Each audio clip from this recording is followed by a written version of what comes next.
नमस्ते श्रोतागण। कहानी चैनल में आपका स्वागत है।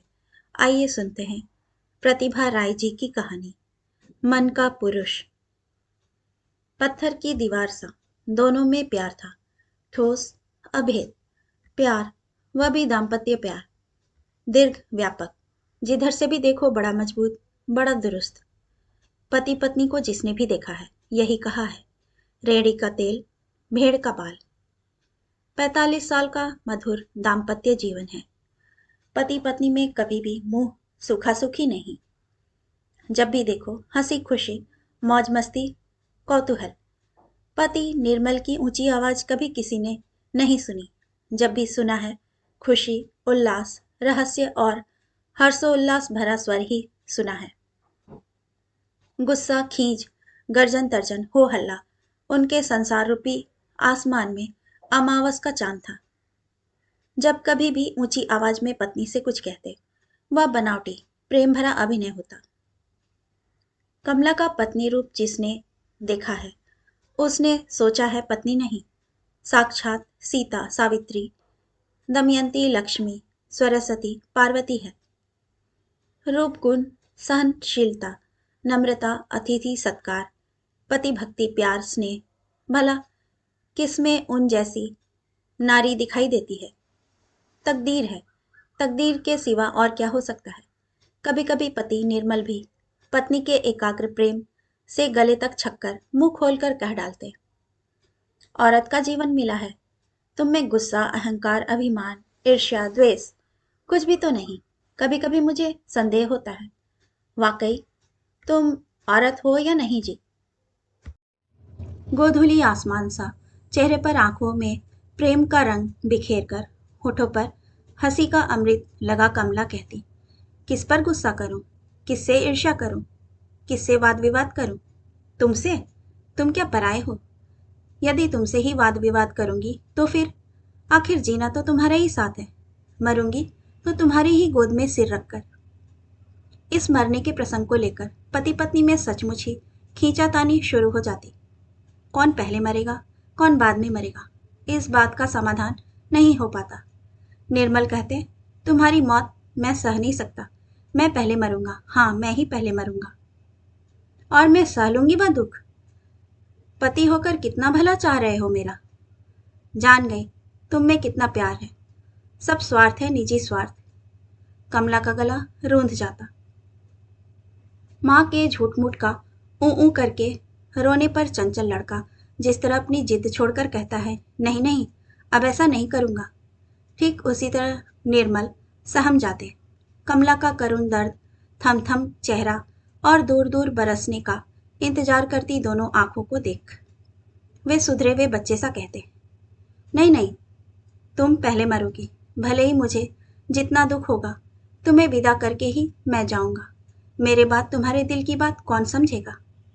तुमने जीते जी मुझे कोई दुख नहीं दिया, पहले मरकर मैं तुम्हें विधवा का दुख नहीं दे सकता कमला, यह बात तय है। पर तुम्हारे बाद मेरी गाड़ी ज्यादा दिन नहीं खींचेगी। जब तक जिंदा रहूंगा नरक ही भोगता रहूंगा। तुम्हारे सिवा इस दुनिया में मेरा मन समझने वाला इंसान और कोई नहीं जन्मा, ना ही जन्मेगा। अब सधवा होकर मरने के सुख के गर्व से उल्लसित होने के बजाय पलकों पर रोके हुए दो बूंद आंसुओं को गालों पर छोड़ते हुए कमला कहती, वाकई मेरे बाद तुम कैसे रहोगे, कौन संभालेगा तुम्हें।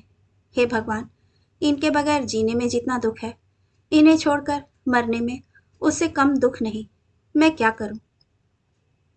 कमला को दिलासा देते हुए निर्मल कहते, हम एक साथ मरेंगे कमला, एक ही चिता में लेटेंगे।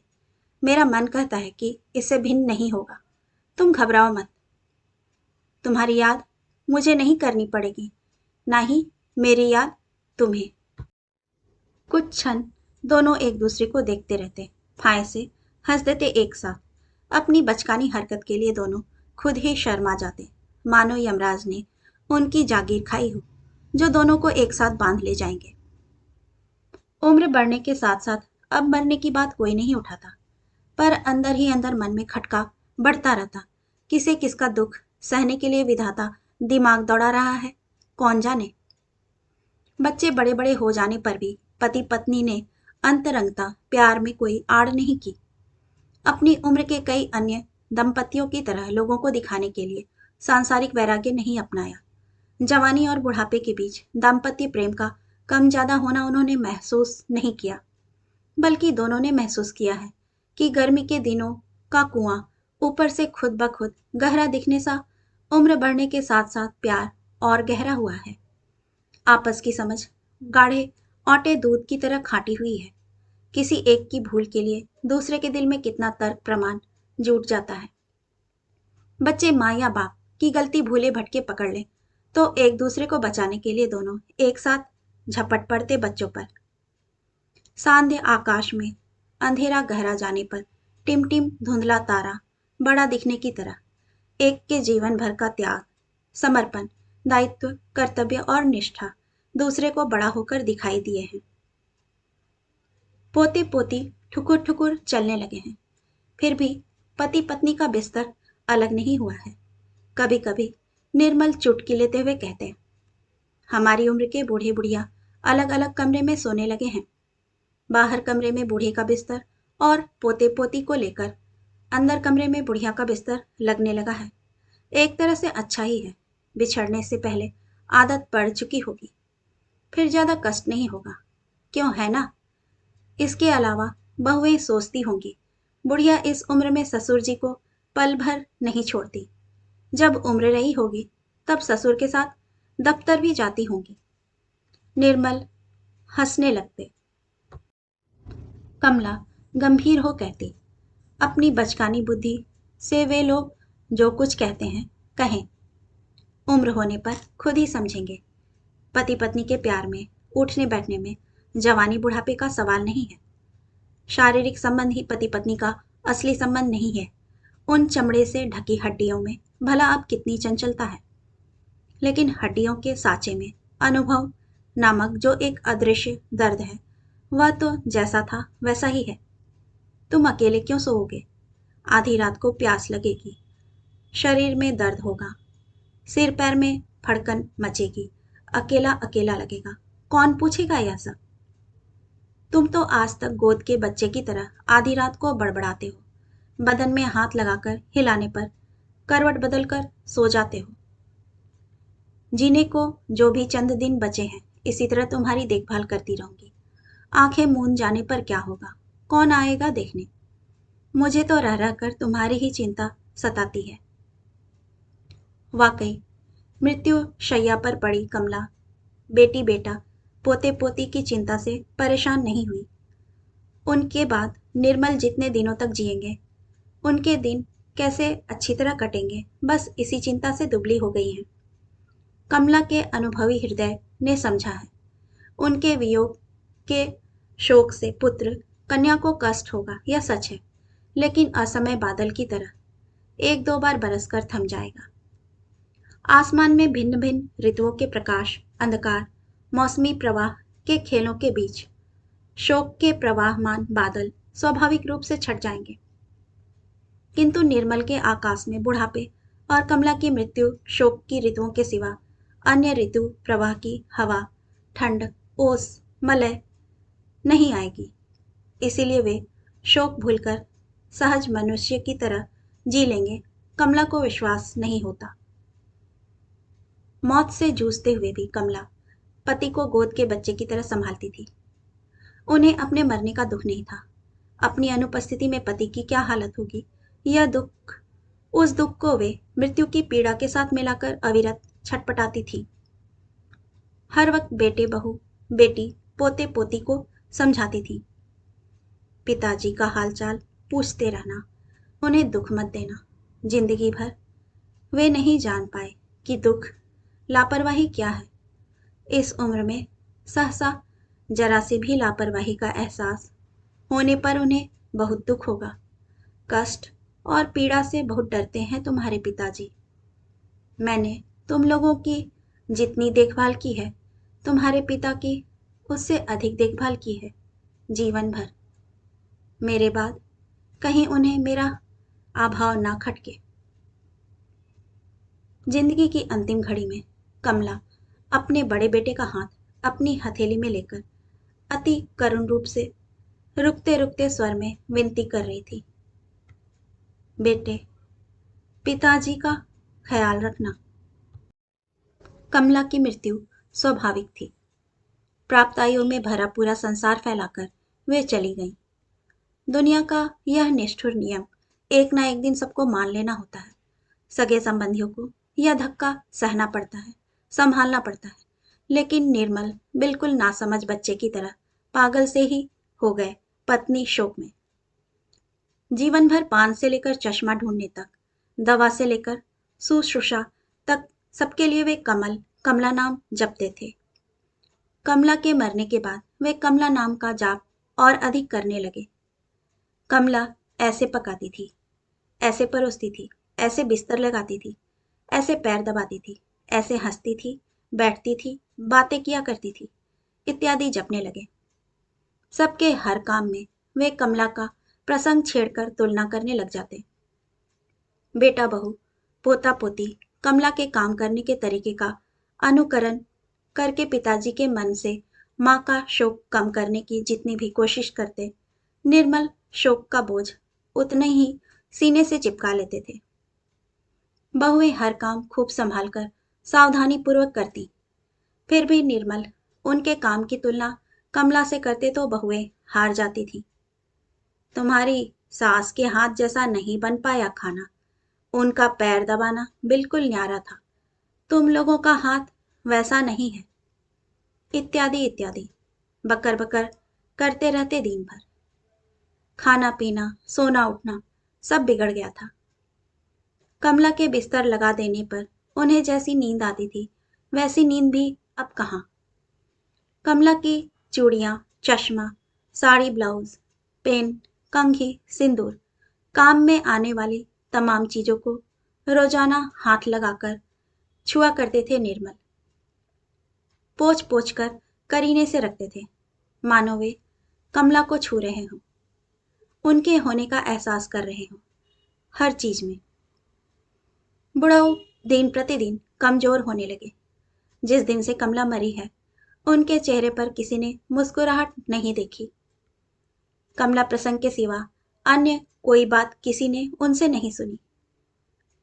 पत्नी शोक से जर्जर निर्मल खुद मृत्यु यंत्रणा भोग ही रहे थे। बेटे बहू अन्य सभी को अशेष यंत्रणा में डाल रहे थे। सुबह से शाम तक कमला के गुणों का बखान कर करके बेटे बहू सगे सगे संबंधियों को खिजा देते थे।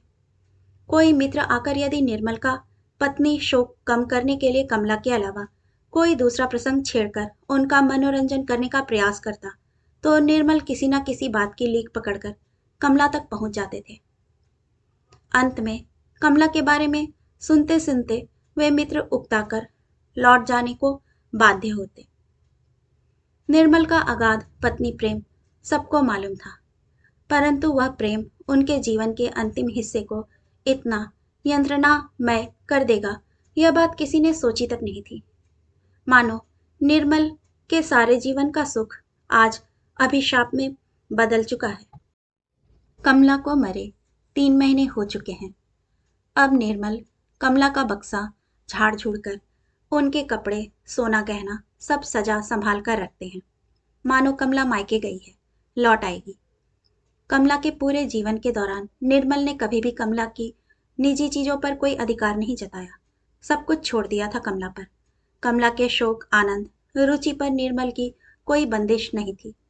कमला की जमा पूंजी से भी निर्मल का कोई सरोकार नहीं था। वे जानते थे कि कमला कभी फिजूल खर्च नहीं थी, ना ही कंजूस थी।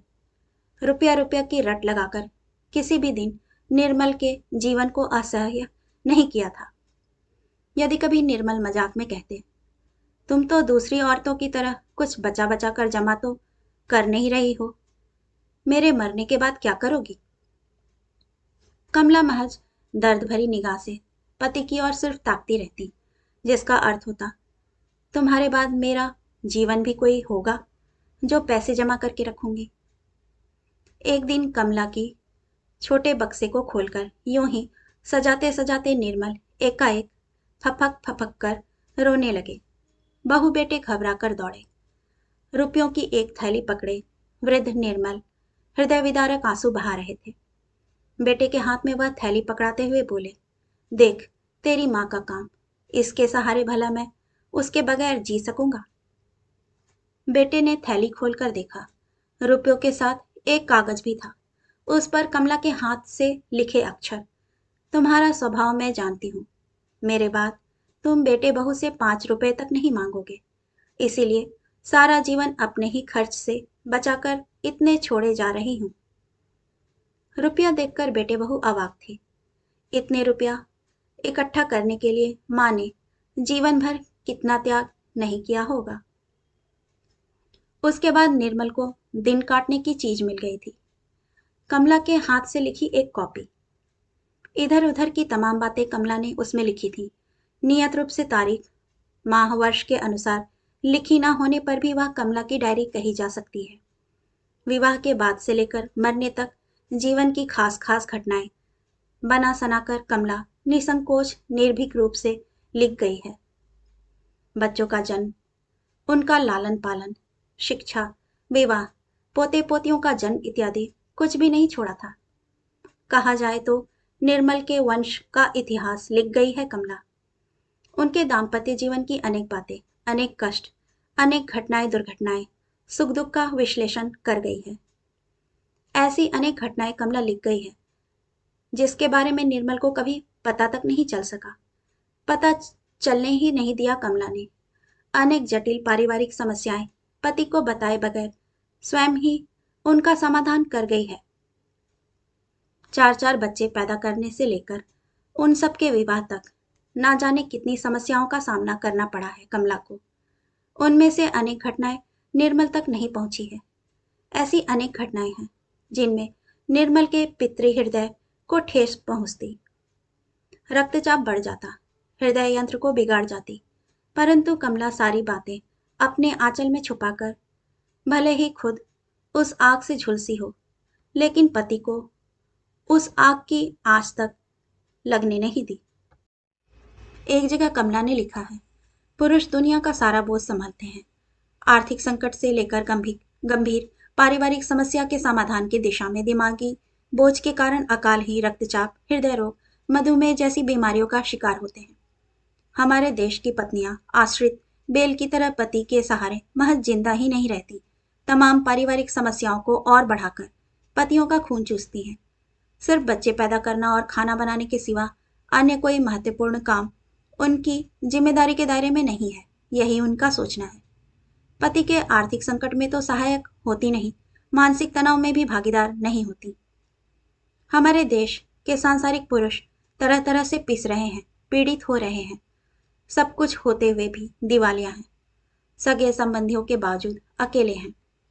मैं अपने पति को ऐसे दुख में नहीं डालना चाहती। डायरी पढ़ते हुए वृद्ध की कोटरगत आंखों से झरझर आंसू झड़ रहे थे। डायरी नहीं, पति को समर्पित एक आदर्श नारी का जीवन ग्रंथ है।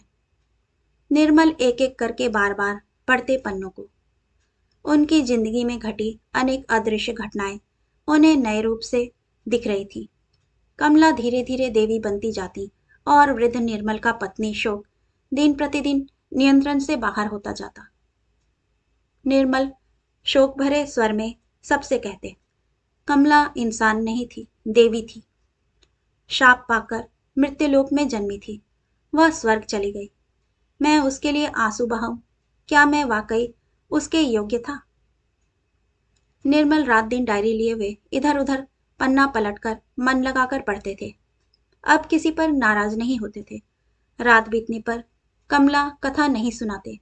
गीता भागवत की तरह कमला की डायरी उन्हें पूरी तरह सराबोर करके रखती थी। बेटे बहू सगे संबंधी कहते, अच्छा हुआ, खूब अच्छा हुआ, कमला को इंसान से देवी के आसन पर बिठाकर सही। निर्मल एक तरह से अभिभूत हालत में रहते हैं। बाकी के दिन भी इसी तरह बीत जाएं तो अच्छा है।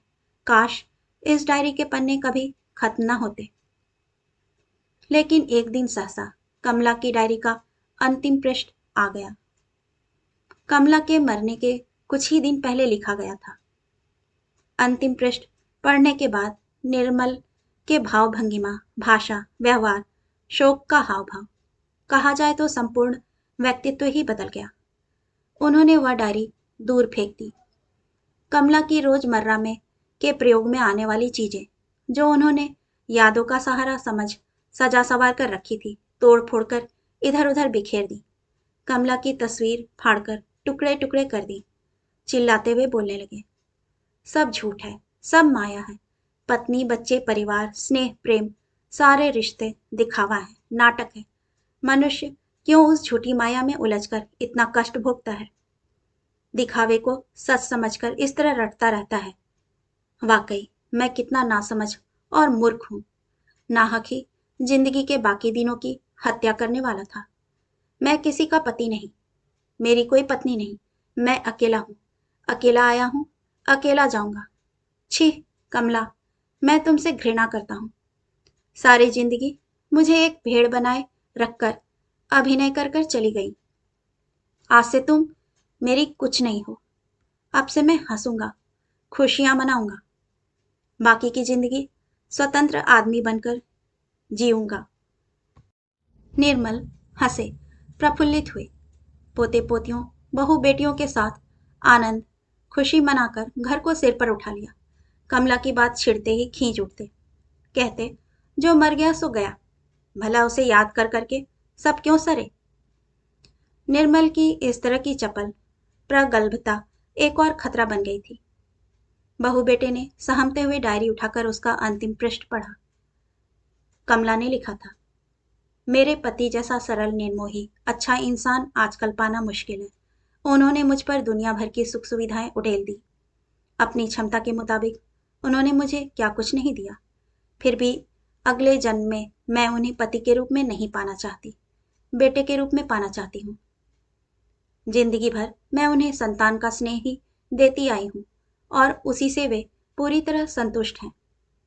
उनमें कोई कमी नहीं है, पर सब कुछ पाने के बावजूद कुछ भी ना पाए होने की व्यथा अंदर से बार बार मेरे मन को कचोटती है। क्योंकि मेरे पति सब कुछ थे, पर वे मेरे कल्पना के आदमी, मेरे मन के पुरुष नहीं थे। शायद निर्मल के कोई मित्र आए हुए हैं। उस कमरे से निर्मल की उत्ताल हंसी मजाक का स्वर बहू बेटों के कानों में हृदय विदारक पीड़ा के आर्तनाद की तरह सुनाई दे रहा था।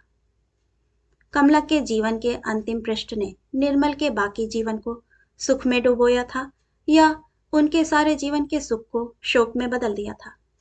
यह बात दुनियादारी से बेखबर बहू बेटों के दिमाग में घुस नहीं पा रही थी। कहानी सुनने के लिए आपका धन्यवाद।